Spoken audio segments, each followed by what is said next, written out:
நேற்று செய்தியாளர்களை சந்தித்து பேசிய துணை முதல்வர் உதயநிதி, தாங்கள் நீட்டுக்காக நடத்திய கையெழுத்து இயக்கத்தில் மாணவர்களிடம் கையெழுத்து வாங்கவில்லை என கூறிய நிலையில், தற்போது திமுக நீட்டுக்காக மாணவர்களிடம் கையெழுத்து வாங்கிய வீடியோ இணையத்தில் வெளியாகி வைரலாகி வருகிறது. தலைமை அலுவலகத்தில் வந்து இடி ரைடு நடத்திட்டு இருக்கு, மதுபான குடோன்ல இடி ரைடு நடத்திட்டு இருக்கு. அதை பத்தி சொல்லுங்க சார்.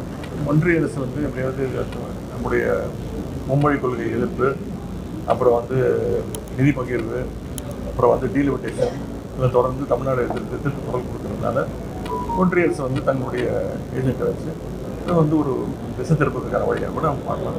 ரைட் முடியட்டும், அதுக்கப்புறம் அவங்க சொல்லுவாங்க. அதன் பிறகு இதை பற்றி பேசலாம்.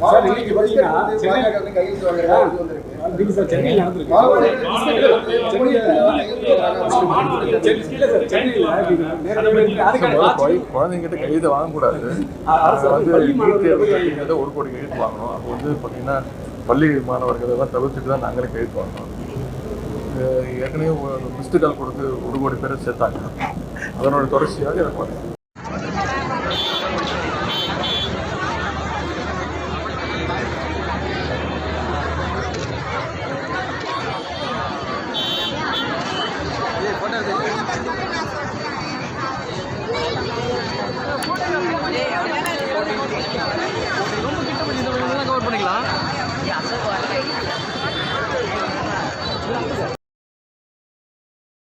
செய்திகளை உள்ளது உள்ளபடி தெரிந்து கொள்ள ரெஃப்ளெக்ட் நியூஸை சப்ஸ்கிரைப் பண்ணுங்க.